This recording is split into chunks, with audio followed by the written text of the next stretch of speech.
बिना पढ़े साइन कर रही हो, एक बार पढ़ तो लो। मुन्ना भाई, अब इसमें पढ़ना क्या है, सब कुछ तो पता है, बस अब काम जल्दी से हो जाना चाहिए।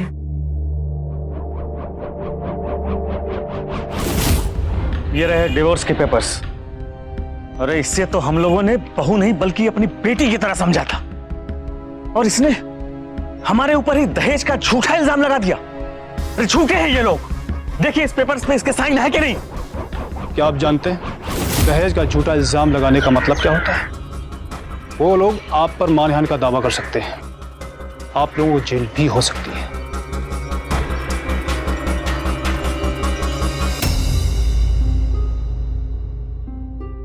सद्भावना, प्यार, विश्वास और जिम्मेदारी की नींव पर खड़ा होता है शादी का रिश्ता। माँ बाप जब अपनी बेटी को पति के घर भेजते हैं तो इसी उम्मीद के साथ भेजते हैं कि ये भावनाएं सदैव बनी रहेंगी। लेकिन इन सारी उम्मीदों पर पानी फिर जाता है जब शादी बिगड़ने लगती है। और दहेज एक ऐसी प्रथा है जिसने हमारे समाज में न जाने कितने घरों को बर्बाद किया है। अफसोस की बात तो यह है कि दहेज का ये राक्षस आज भी कई घरों को तबाह कर रहा है। तो क्या आज की कहानी में भी ऐसा ही कुछ हुआ था, या फिर वाकई ये लड़की अपने पिता के साथ मिलकर सास ससुर पर झूठा इल्जाम लगा रही थी? क्या था सच, कौन था असली गुनहगार? आइए देखते हैं।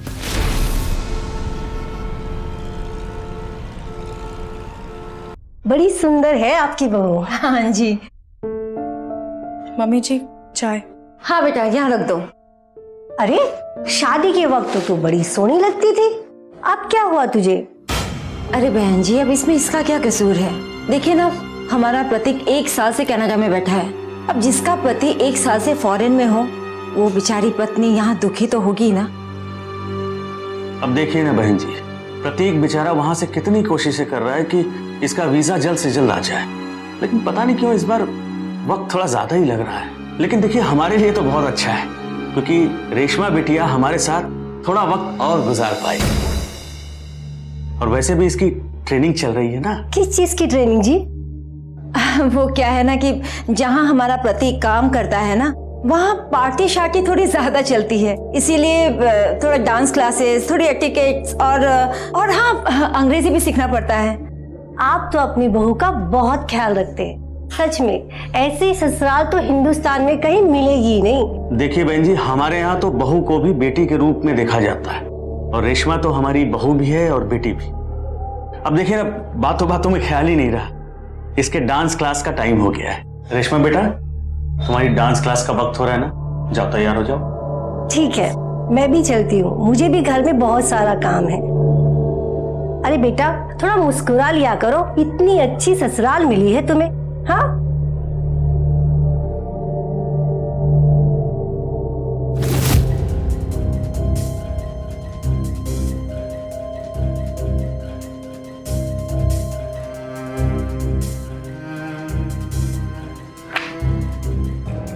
बेटा तुम अभी भी शर्माती हो? बेटा हम तो तुम्हारे माँ बाप जैसे हैं, अब हमसे क्या शर्माना।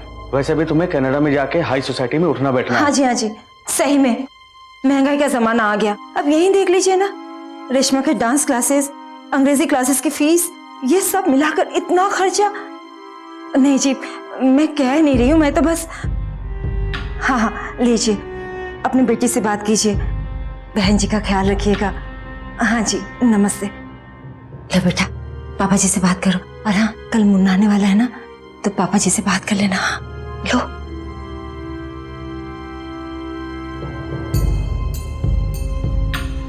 नमस्ते पापा। नमस्ते बेटा, कैसी चल रही है तुम्हारी क्लासेस? पापा मम्मी कैसी है? क्या कहा डॉक्टर ने?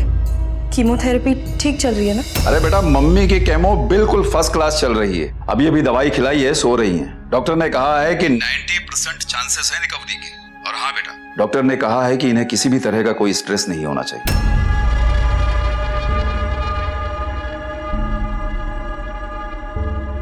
क्या बात है बेटा, तू अचानक चुप क्यों हो गई? पापा वो मुझे आपसे कुछ बात है क्या बेटा? कुछ कहना चाहती है तू? नहीं, आप बस मम्मी का ध्यान रखना, उन्हें किसी भी तरह का स्ट्रेस नहीं होना चाहिए। मैं आपसे बाद में बात करती हूँ। रेशमा, सब ठीक तो है ना बेटा वहां पर? मैं आपसे बाद में बात करती हूँ। नमस्ते। नमस्ते। अरे रेशमा, बेटा तुमने अपने पापा से कहा क्यों नहीं मुन्ना के बारे में? कितनी बार कहा तुमसे? डॉक्टर ने मम्मी को स्ट्रेस लेने से मना किया। अगर वो किसी भी तरह का स्ट्रेस लेंगी तो उनका कैंसर बढ़ जाएगा। ऐसे में मैं उनसे पैसे कैसे मांगू? वो सब तो ठीक है, लेकिन अब हम मुन्ना को क्या जवाब देंगे? पिछले 3 हफ्तों से आप लोग पैसा नहीं दे रहे हो। आप लोगों ने क्या समझा कि मैं अपनी जेब से पैसा भरूंगा? कर्जा लेने से पहले ये सब नहीं सोचा था क्या? देखो भाई मुन्ना, तुमने कहा था ना कि 10 लाख रुपए में प्रतीक वहां सेटल हो जाएगा। कहा था कि नहीं कहा था? और हमने दे भी दी। 10 से 20, 20 से 30, ये क्या है मुन्ना? भाई हम लोग मिडिल क्लास लोग हैं। बड़ी मुश्किल से इसके गहने और इसके पिताजी ने जो भी बॉन्ड्स और म्यूचुअल फंड्स थे बेच के हमने जुगाड़ करके दे दिए। अब इस बारे में इनके पिताजी को भी खबर नहीं है। भाई अब जितना है उतना ही है बस। 10 लाख मैंने उसे कनाडा भेजने और वहां का वर्क परमिट दिलाने के लिए 10 लाख बोला था। अब आप लोग चाहते हो कि प्रतीक को वहां का परमानेंट रेजिडेंसी स्टेटस भी मिल जाए, बहू भी वहां सेटल हो जाए, और ऊपर से आप लोग चाहते हो कि मैं उसके लिए बिजनेस लाइसेंस का भी इंतजाम करूं। तो ये सब तो फ्री में नहीं होगा ना। देखो अब और पैसे हम दे नहीं सकते। 22 लाख तो दे दिया ना हमने, अब इसमें जो कुछ भी बनता है आप बना दो। क्या कहा आपने? आपको ये मजाक लग रहा है? पूरा 1 करोड़ का खर्चा था, मैं फिर भी 30 लाख में कर रहा हूं। और अब तो सारे पेपर भी साइन हो चुके हैं, मैं गारंटर बन चुका हूं। अब मुझे जेल भिजवाओगे क्या तुम लोग? अच्छा ठीक है, एक काम करते हैं, जब तक तुम लोग मेरे बाकी के पैसे दोगे तब तक मैं इसे अपने साथ लेकर जाता हूं। नहीं, छोड़ो, अरे छोड़ो। क्या कर रहे हो? ये घर की बहू है, तुम इसकी बेइज्जती नहीं कर सकते। अरे वाह, इज्जत की बहुत फिक्र है आपको। हाँ, कान खोल कर सुन लो, अगर मुझे मेरे बाकी के 8 लाख नहीं मिले तो आपकी ये जो प्यारी सी बहू है ना, इसकी इज्जत को मिट्टी में मिला दूंगा। नहीं, ऐसा कुछ मत करना, मैं हाथ जोड़ती हूँ, ऐसा कुछ मत करना। अच्छा अब मुझे टाइम दो, मैं कुछ करती हूँ। एक हफ्ते का टाइम दो। 1 हफ्ता और चाहिए? लो दिया, याद रखो, मुझे मेरे 8 लाख चाहिए, नहीं तो आपकी इज्जत कहीं मिट्टी में। याद रखो। नहीं,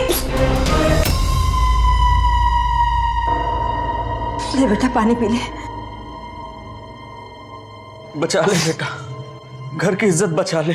मैंने सोचा था कि 10 लाख रुपए में तेरी और प्रतीक की जिंदगी वहां बच जाएगी। बेटा बस आखिरी बार तू पैसों का जुगाड़ कर दे बेटा। आज उसने तेरा हाथ पकड़ा, हम तेरे गुनहगार हैं बेटे। नहीं, मैं कुछ करती हूँ, कुछ करती हूँ।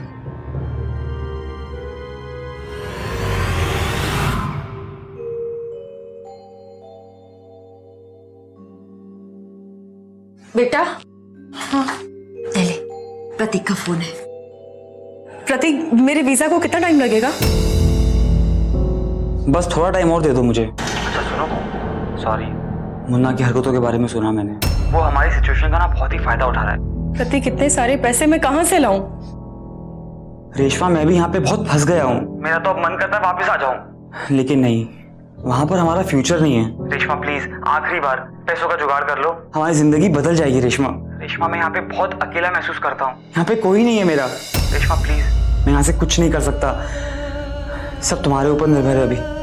प्लीज रेशमा, हमारी खातिर कर लो। प्रतीक, तुम समझने की कोशिश क्यों नहीं कर रहे? मैं इतने चलो, अगर पैसे का जुगाड़ नहीं हुआ तो क्या होगा? मैं वापस आ जाऊंगा। नहीं नहीं नहीं, मैं कुछ करती हूँ। बस तुम ट्राई करना कि बिजनेस लाइसेंस मिलने के बाद मेरा वीजा भी हो जाए प्लीज। मिल जाएगा, मिल जाएगा। अच्छा चलो, मैं फोन रखता हूँ, यहाँ पे काफी रात हो गई है, अपना ख्याल रखना। Good night. बाय।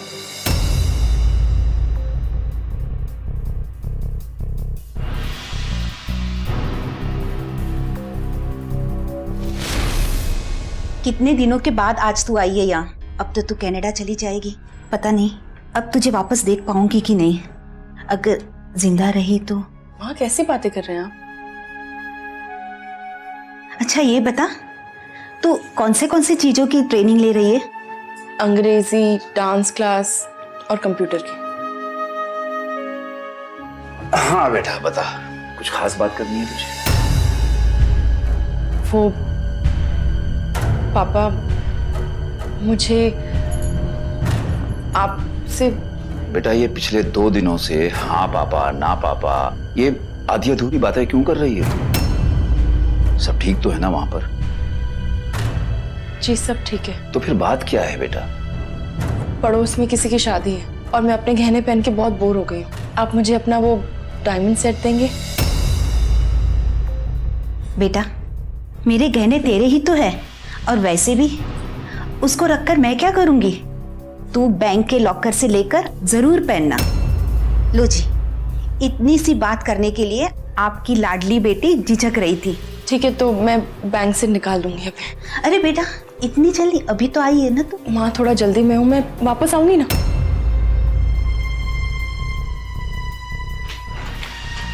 तुम जब तक ये खाओ, मैं रेशमा को दरवाजे तक छोड़ के आता हूं। रेशमा,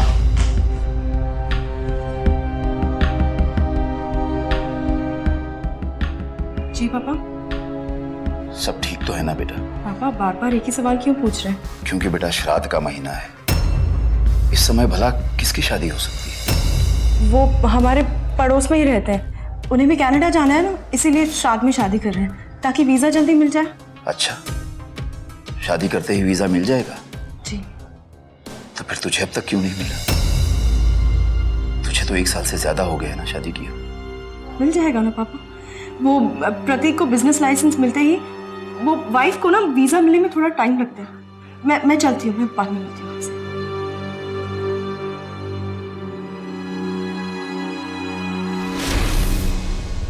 ये लो पैसे।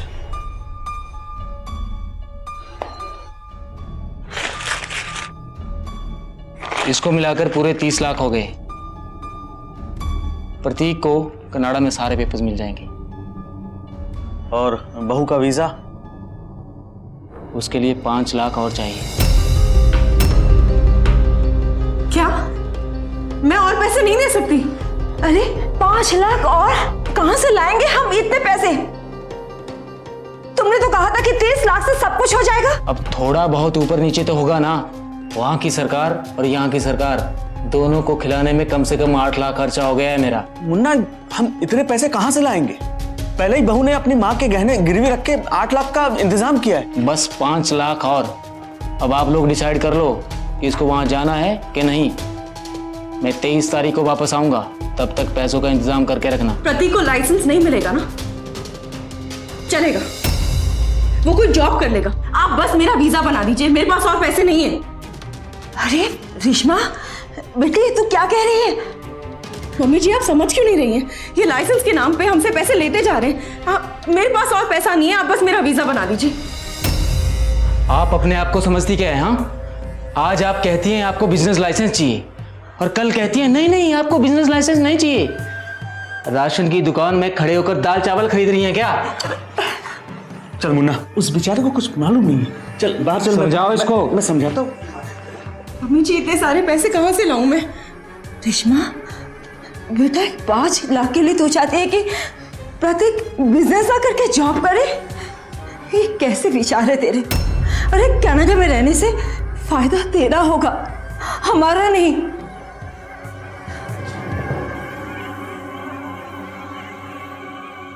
मेरी बात तो सुन ले, मैं बात कर रहा हूँ ना यार। मैं क्या बात करनी है आपको? हाँ,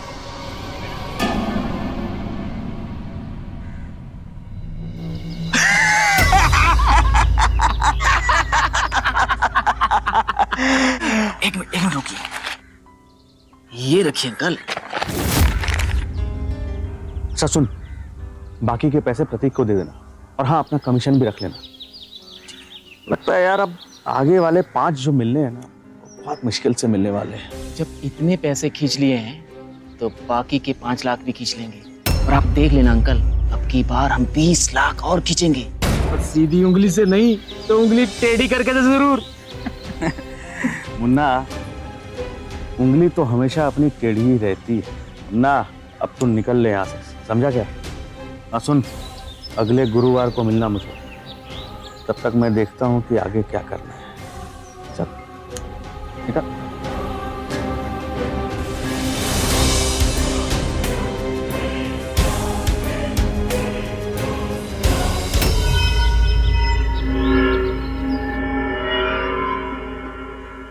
हमारे समाज में शादी को सिर्फ लड़के लड़की का नहीं, दो परिवारों का मिलन माना जाता है।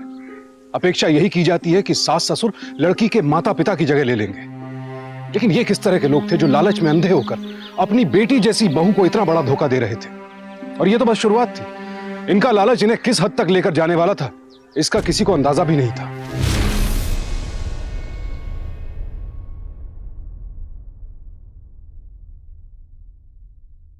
बेटा, बेटा लगता है हमने तुमको डरा दिया। लगता है बहुत गहरी सोच में हो तुम। नहीं, कुछ नहीं। बेटा वो दरअसल बात यह है कि मुन्ना परसों आने वाला है। पैसों का इंतजाम अभी तक हो नहीं पाया है। वो अगर तुम पैसे नहीं ला पाई तो कोई बात नहीं बेटा, वो एक उपाय है। मैं और तुम कल दिल्ली जाएंगे भाई साहब के पास, उनके पैर पकड़ेंगे और पैसे लेके आएंगे, ठीक है? क्या कह रहे भाई साहब के पास? अरे उनके साथ तो 20 साल से हमारा कोई संबंध ही नहीं। उन्होंने हमारी बेइज्जती भी की है, उनसे पैसे लेंगे? नहीं नहीं। अरे निर्मला, तुम समझती क्यों नहीं? अब बच्चों के लिए इतना तो करना पड़ेगा ना। देखो कल सुबह दिल्ली जाएंगे बस। बेटा तुम चिंता मत करो। हाँ,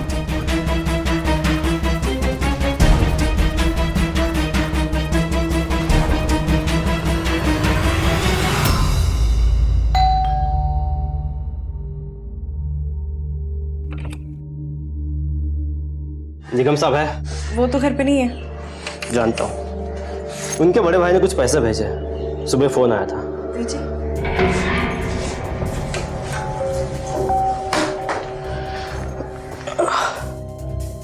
गिन लीजिए।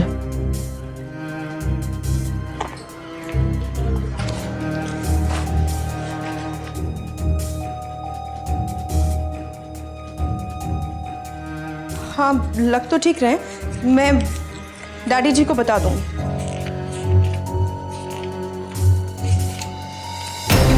क्या बदतमीजी है ये?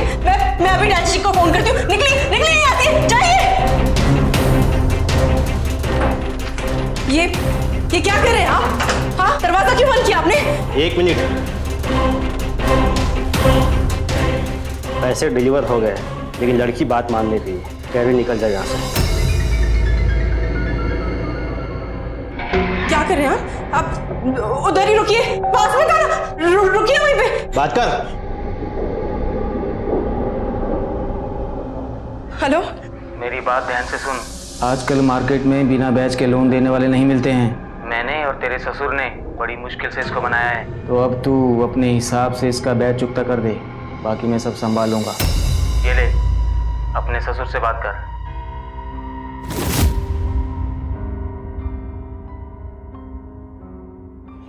देखो बेटा, अब यहाँ से तो कुछ नहीं हो सकता। हालात इतने बिगड़ चुके हैं कि हमें इनसे कोऑपरेट करना ही पड़ेगा बेटा, और तुम्हें भी वहां इनसे कोऑपरेट करना पड़ेगा। बस बेटा आखिरी बार, इसके बाद तुम्हें पैसे मांगने की कोई जरूरत नहीं पड़ेगी बेटा, और तुम्हारा वीजा भी पक्का हो जाएगा, है ना बेटा? तो बस एक आखिरी बार। हाँ,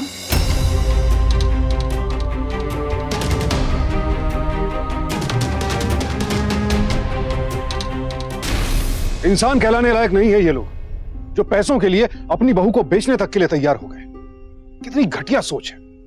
कहां पहुंच गया हमारा ये समाज, जहां पीड़ित की खामोशी का फायदा उठाकर उसका और ज्यादा शोषण किया जाता है। दुख होता है ये देखकर कि हमारे यहाँ दहेज के मामलों में कई बार औरतों का शारीरिक और यौन संबंधी उत्पीड़न भी होता है, और समाज के डर से ऐसी महिलाएं सारे अत्याचार चुपचाप सह लेती है। तो क्या रेशमा भी ऐसी महिलाओं में से थी? नहीं, रेशमा चुप बैठने वालों में से नहीं थी, वो सच और इंसाफ का साथ देने वालों में से थी। पापा, उन्होंने मुझे बर्बाद कर दिया, मेरे से और मेरा सब कुछ बेच दिया पापा,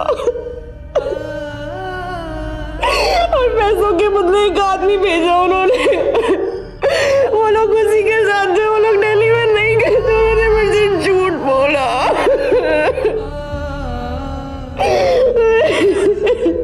तू संभाल अपने आप को बेटा,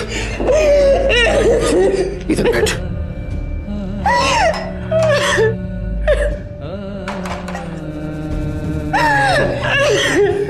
पानी पानी पी बेटा।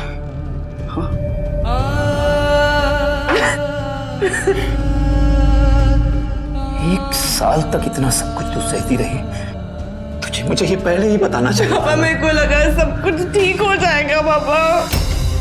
प्रतीक पे, उसके मम्मी पापा पे मैंने कितना विश्वास किया था। मुझे लगा कनाडा का वीजा मिलते सब कुछ वापस लेकर आऊंगी। पापा मुझे उन पे विश्वास नहीं करना चाहिए था पापा, मैंने बहुत बड़ी गलती की। सब मिले हुए हैं ये। मेरे बच्चे, तुझे बहुत पहले बताना चाहिए था मुझे। तू क्यों चुप रही इतने दिनों? पापा मैं कैसे बताती? डॉक्टर ने मम्मी को स्ट्रेस लेने से मना किया था ना। अगर मैं उन्हें ये टेंशन देती तो उनका कैंसर बढ़ नहीं जाता। और आपके ऊपर इतनी जिम्मेदारी है, मैं आपको टेंशन कैसे देती? मम्मी को कुछ हो जाता तो। कुछ नहीं होगा तेरी माँ को।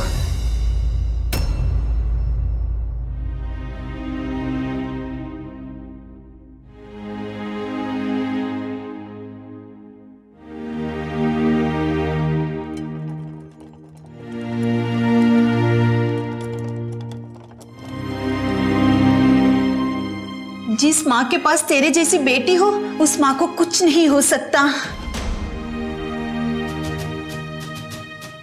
आइंदा से हमसे कुछ भी छिपाने की बेवकूफी मत करना। हमारी जिंदगी तो कट चुकी है, लेकिन तेरी जिंदगी तो अभी शुरू हुई है। और तुझे इस तरह हम घुट घुट के जीते हुए नहीं देख सकते। जिसने भी तेरे साथ ये किया है ना, उसको सजा मिलनी ही चाहिए। हाँ जी बोलिए, क्या बात है? आपको हमारे साथ थाने चलना पड़ेगा। क्यों, क्या हो गया है? आपकी बहू ने आपके ऊपर दहेज का इल्जाम लगाया है, इसलिए आप लोगों को गिरफ्तार किया जाएगा। हमारी बहू कहाँ है? कौन? ये झुकी, मक्कार और गिरी हुई लड़की। जबान संभाल के बात कीजिए निर्मला जी। जबान तो आप संभालिए। इंस्पेक्टर साहब, अब इनके जैसे झूठे लोगों की बातों में आकर हमारे खिलाफ वारंट नहीं करवा दिया। इंस्पेक्टर साहब, इसके और मेरे बेटे का डिवोर्स 1 साल पहले ही हो चुका है। क्या? इंस्पेक्टर साहब ये कुछ भी बोल रहे हैं। गिरफ्तारी के वक्त अक्सर लोग उल्टी सीधी कहानियां बनाते हैं। आप लोग हमारे साथ पुलिस स्टेशन चलिए और वहीं चलकर अपनी कहानी सुनिए। एक मिनट, पहले आप अपनी आंखों से देख तो लीजिए कि ये कितने बड़े झूठे लोग हैं। आप जाइए ना और डिवोर्स पेपर लेकर आइए। इंस्पेक्टर साहब, शादी के बाद से ये हमारे घर एडजस्ट नहीं कर पा रही और तब से ये डिवोर्स मांग रही थी। हमने इसे लाख मनाने की कोशिश की, लाख समझाने की कोशिश की, पर ये मानी ही नहीं। आखिर इसने मेरे बेटे को पहला फुसलाकर डिवोर्स कराने के लिए मना ही दिया।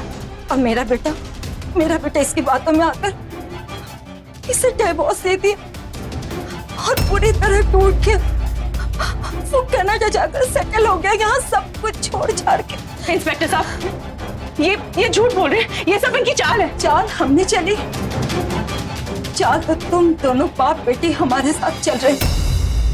इंस्पेक्टर साहब, जैसे इनको पता चला कि मेरा बेटा कनाडा चला गया, वहां सेटल हो गया, तो ये दोनों बाप बेटी वापस आकर एक नया नाटक रचने लगा। ये इसके बाप मेरे पैरों में झुक कर गिड़गिड़ाने लगा कि बहन जी डिवोर्स तो हो गया है, लेकिन ये बात हमारे परिवार, आपके परिवार को पता है, समाज को नहीं पता। हम हमारी बेटी को बाहर भेज देंगे, लेकिन तब तक के लिए आप आपके पास रख लीजिए इसे। इनकी झांसे पे आकर मैंने इसे हमारे घर रख लिया, ये सोचकर कि कुछ ही रोज की तो बात है, फिर ये चली जाएगी। लेकिन महीना साल में बीत गया और हमने इनसे कहा कि आप अपनी बेटी को वापस ले जाओ, लेकिन इन्होंने क्या किया? हमारे खिलाफ झूठी रिपोर्ट लिखवा दी। क्या यही इंसाफ है? अरे स्वामी दिखा रही है मुझे। अरे इंस्पेक्टर साहब, इसने खुद अपनी मर्जी से तलाक लिया है। ये रहे डिवोर्स पेपर। अरे हमने तो इसको अपनी बहू नहीं बेटी की तरह रखा था, और इसने हमारे खिलाफ दहेज का झूठा इल्जाम लगाया। अरे झूठे हैं ये लोग। देखिए डिवोर्स पेपर पर इसके साइन है कि नहीं? क्या ये सिग्नेचर आपके हैं?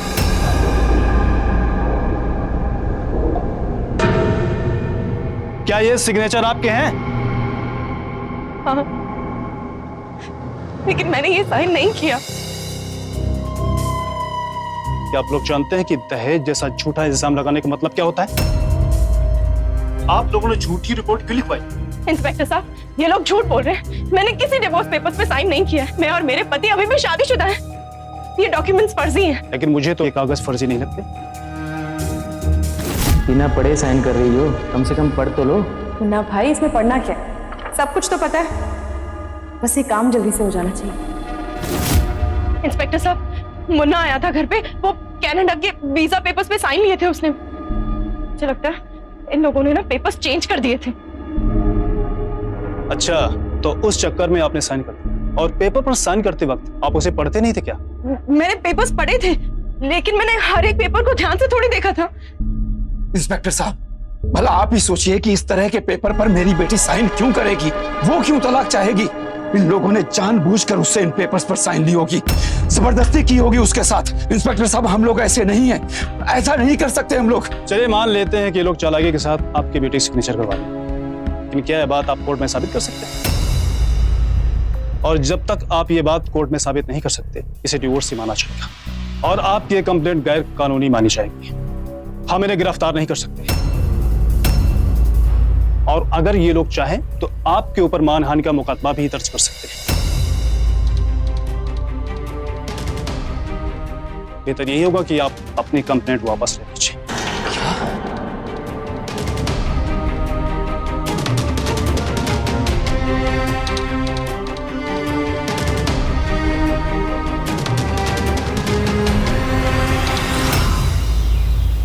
शुरू में मैं सारे डॉक्यूमेंट्स देखती थी, लेकिन जब मैंने देखा कि वीजा के लिए बार बार वही डॉक्यूमेंट्स हैं, तो मैंने पढ़ना छोड़ दिया। मुझे क्या पता था ये लोग मुझे फंसाने के लिए डिवोर्स पेपर्स पे साइन करवाएंगे। ये सब हम लोगों से पैसा ऐंठने के लिए लोगों ने बहुत पहले ही प्लान कर रखा होगा। इन्हें पता होगा कि आगे चलकर कभी ना कभी हम लोग इन लोगों के खिलाफ कंप्लेन लिखवाएंगे, और तब अगर इन लोगों ने ये प्रूव कर दिया कि तेरा डिवोर्स हो चुका है, तो इन लोगों को पुलिस दहेज लेने के जुर्म में अरेस्ट नहीं कर सकती। पर डिवोर्स पेपर तो नकली थे ना? हाँ, नकली थे, लेकिन उस पर रेशमा के सिग्नेचर्स हैं। अब कोर्ट में हमें साबित करना होगा, और जब तक कोर्ट में हम ये साबित करेंगे तब तक पता नहीं वो लोग और भी क्या क्या सोच लेंगे। क्रिमिनल्स हैं, सारा का सारा कुछ वैसे ही सोचते। अब हम क्या कर सकते हैं? हमारे पास एक ही रास्ता, मुन्ना। मुन्ना? हमें ये जानना होगा कि मुन्ना पैसे लेकर किसे देता था, कहाँ लेकर जाता था। हमें किसी भी तरह से मुन्ना तक पहुंचना ही होगा।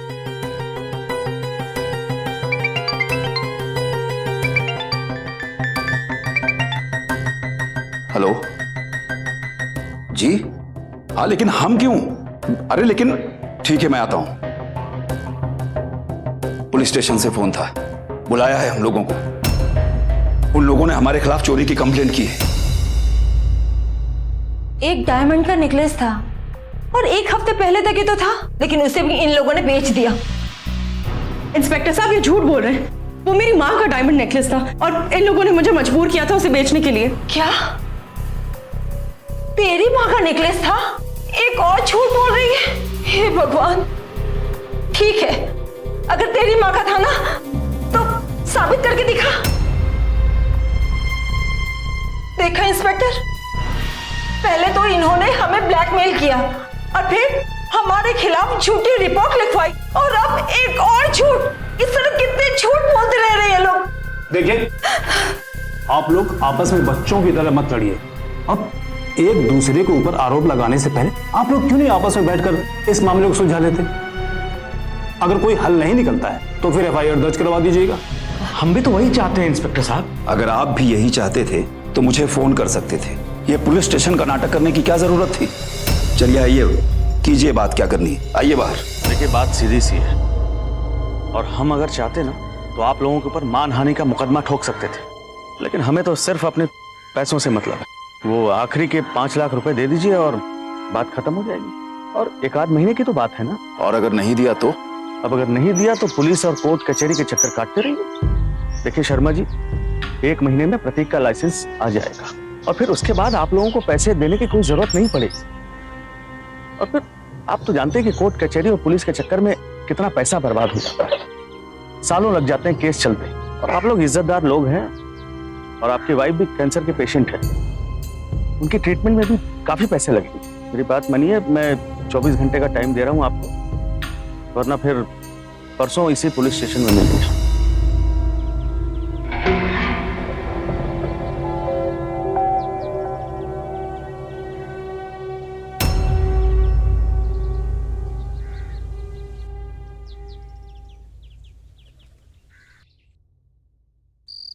हमें डर किस बात का है? ये सब कुछ झूठ है और ये हम साबित भी कर सकते हैं ना। साबित तो कर सकते हैं, लेकिन वक्त बहुत लगेगा। कोर्ट कचहरी का मामला है, सारी जिंदगी निकल जाती है इंसान की कोर्ट कचहरी के चक्कर में। जो भी पैसे बचे हैं ना, वो सब हम लगा देंगे, और तुम मेरी फिक्र मत करो। अरे मैं कैसे ना तुम्हारी फिक्र करूं? तुम आराम करो, मैं सोचता हूं मुझे क्या करना है। नहीं, अब कुछ सोचने की जरूरत नहीं है। ये हमारे परिवार की इज्जत का सवाल है, मेरी बेटी की जिंदगी का सवाल। वो पैसे तुम कोर्ट केस में ही लगा देना, अब मेरी फिक्र मत करो। नहीं माँ, हम उन्हें इस बार पैसे दे देंगे। ये तू क्या बात कर रही है बेटा? बस एक आखिरी बार पापा। तुझे लगता है कि एक बार और पैसे लेकर वो लोग चुपचाप बैठ जाएंगे? बेटा, ये ब्लैकमेलिंग सारी जिंदगी चलती रहेगी। पापा, हमारा ये देखना बहुत जरूरी है कि मुन्ना उन पैसों का करता क्या है। मुझे पूरा यकीन है कि प्रतीक को ये लोग कनाडा में भेज के कुछ न कुछ गलत काम जरूर कर रहे हैं। एक बार मुन्ना का पता चल जाए ना कि वो कहाँ जाता है, किससे मिलता है, एक बार मुन्ना को रंगे हाथों पकड़ लिया ना, फिर ये पुलिस केस, कोर्ट, इन सारे झंझटों से हम लोग बच जाएंगे। बात तो तेरी सही है बेटा, लेकिन पापा, इतने सारे पैसे आएंगे कहाँ से?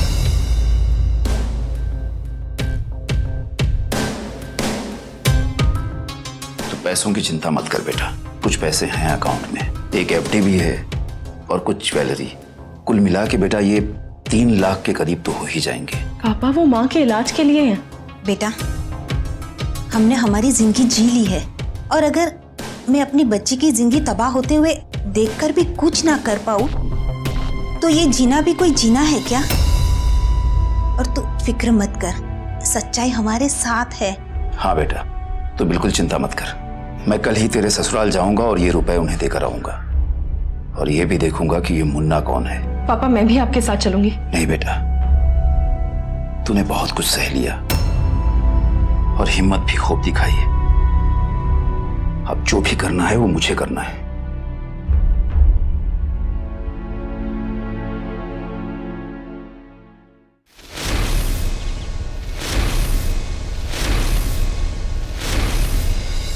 देखिए, मेरे पास जो था वो मैं ले आया।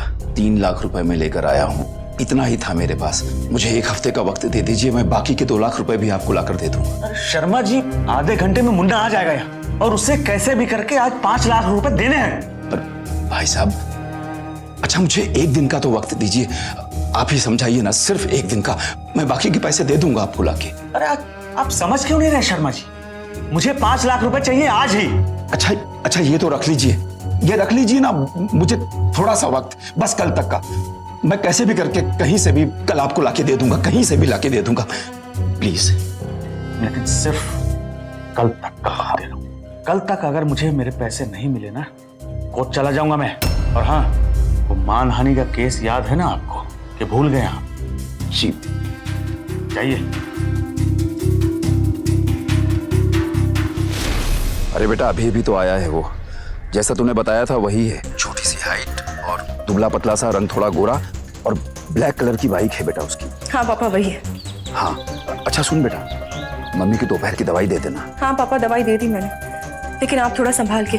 वो लोग बहुत खतरनाक हैं और आप अकेले हो। ऐसा कुछ मत करना जिससे आपकी जान को खतरा हो। बेटा, मैं अकेला कहाँ हूँ, हम सब एक साथ ही तो हैं। तू चिंता मत कर, मुझे पता है क्या करना है। जरूरत पड़ी तो मैं पुलिस को बुला लूंगा, ठीक है? और हाँ बेटा, वो बाहर निकल आया है, मैं बाद में फोन करता हूँ तुझे, ठीक है? चल बेटा।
हूँ सर, लग गया सर, लग गया। सलाम अलैकुम शमीम भाई। मुन्ना, शमीम भाई अपने को ना दिल्ली की बहुत बड़ी पार्टी मिली है शमीम भाई, 50 वीजा और पेपर्स चाहिए शमीम भाई, बहुत थोड़ा अर्जेंट है शमीम भाई। हाँ मैं जानता हूँ ना उसको, मैं जानता हूँ। और शमीम भाई आज मिल सकती है क्या? हाँ ठीक है, भेजता हूँ शमीम भाई, भेजता हूँ। हाँ अरे तेरे ये क्या कर रहे हैं आप? क्या कर रहे हैं? अरे मेरी बाइक तो छोड़ देते।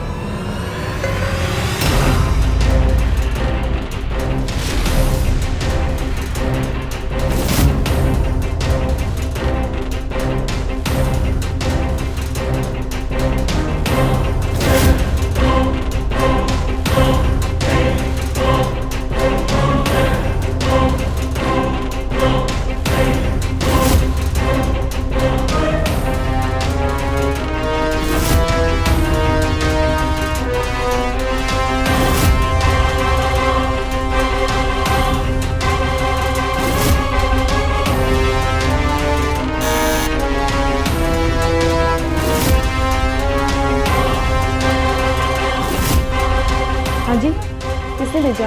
जी मुझे मुन्ना ने भेजा है, मैं दिल्ली से आया हूँ। ठीक है आइए।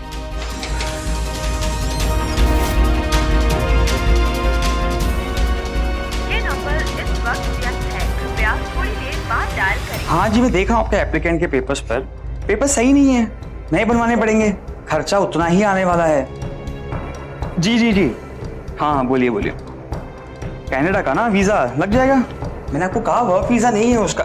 अच्छा वो दिल्ली वाली पार्टी आई थी, उसको बिठा? हाँ वो आ गए, बाहर बैठे। अच्छा जाओ, मैं आता हूँ। उतने में नहीं हो पाएगा, सॉरी। माइग्रेशन में देना पड़ता है, सबको देना पड़ता है, पॉसिबल नहीं है। आप मुझे सोच के बता दीजिएगा। ओके हेलो,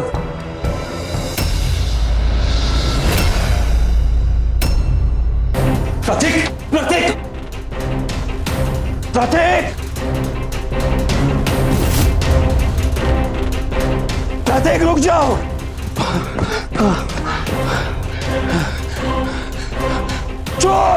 चोर मेरा बटुआ लेके भागा है। अरे चोर, कोई पकड़ो, चोर पकड़ो इसे, पकड़ो। क्या नाम है तेरा, शमीम या प्रतीक? बोल। प्रतीक। बता सच्चाई क्या है?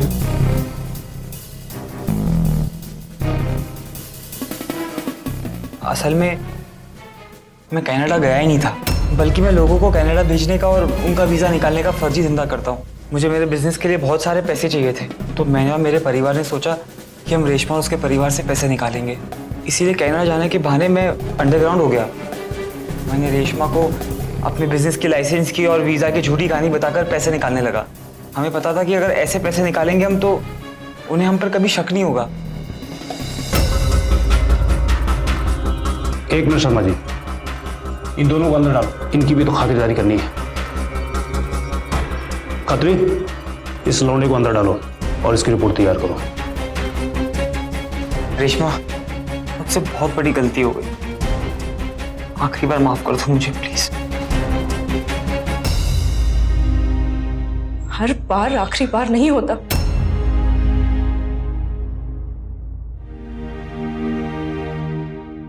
प्रतीक और उसके परिवार को दहेज उत्पीड़न के लिए आईपीसी के सेक्शन 498A, फर्जी मामला दायर करने के लिए सेक्शन 463 और नकली वीजा बनाने के लिए सेक्शन 415 और 416 के तहत गिरफ्तार किया गया।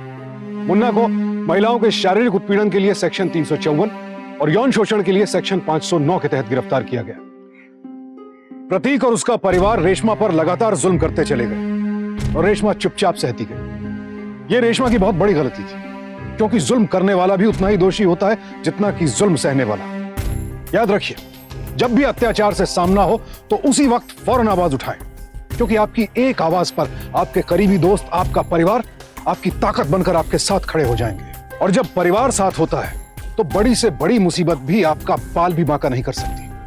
तो सावधान रहें, सतर्क रहें, परिवार को मजबूत रखें। इसी प्रार्थना के साथ अब मैं सुशांत सिंह आपसे विदा लेता हूं। फिर मुलाकात होगी ऐसी एक और सत्य घटना के साथ। देखते रहें सावधान इंडिया, फाइट बैक नाउ, क्योंकि अब सवाल है परिवार का।